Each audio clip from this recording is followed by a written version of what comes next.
Pozdravljeni, ljubitelji pravljic. Prisluhnite angleški ljudski pravljici o tem, kako je šel osliček pogledat svet. Nekoč je živel osliček.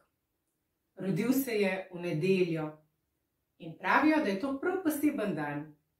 Kdor se je rodil v nedeljo, ga spremlja sreča. Pa poglejmo, kako se je godilo našemu osličku.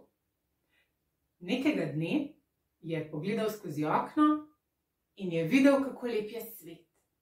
Si je rekel: "O, kako rad bi šel pogledat malo naokrog.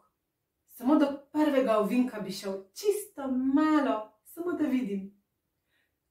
In ker mamice ni bilo doma, je odprl vrata in odšel na pot, kar odpeketal je.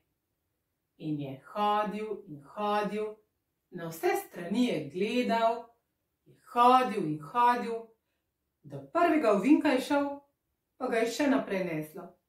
Je hodil in hodil in prav zadovoljno strigal z ušesi. Kar naenkrat pa mu pot prekriža čarovnica. Poglej, osliček, je zavpila, ravno prav, v lonec te bom vrgla, za večerjo te bom skuhala. Dotaknila se ga je, a spekla se je tako, kot da bi dala roko v ogenj. Ajajaj, kako pečeš? Že vidim, ti nisi zame, v nedeljo si prišel na svet.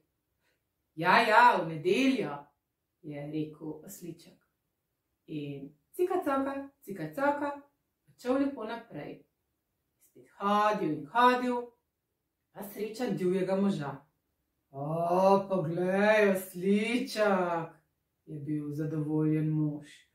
Ravno prav si prišel, po drvami boš hodil, k potoku boš hodil po vodo. Prijel ga je za ušesa, kako se je grdo spekal, kot da bi dal roko v ogenj. Ajajaj, kako grdo pečeš? Že vidim, ti nisi zame, v nedeljo si prišel na svet. Ja, v nedeljo, je odvrnil osliček. Tako pravi tudi moja mamica. In cika caka, je odšel lepo naprej. Spet hodil in hodil, čez čas pa so ga obkrožile vile, same lepe deklice. Se rekle: poglej, osliček, kako lepo, s sabo ga bomo vzele, po travnikih nas bo nosil. A ko so se ga dotaknile, so se tudi one spekle. Kako grdo pečeš? In hitro umaknile svoje nežne ročice.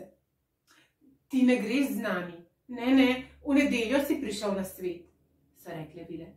Ja, v nedeljo, je odvrnil osliček. Tako kot vsi oslički. In cika caka, odšel naprej. Potem je še dolgo hodil in je videl, kako lep je svet. Domov pa se je vrnil šele pozno zvečer. Kaj mislite, da je naredila njegova mamica? Najprej ga je potepuha za ušesa, potem pa mu je dala jesti zelja in pa sočne trave.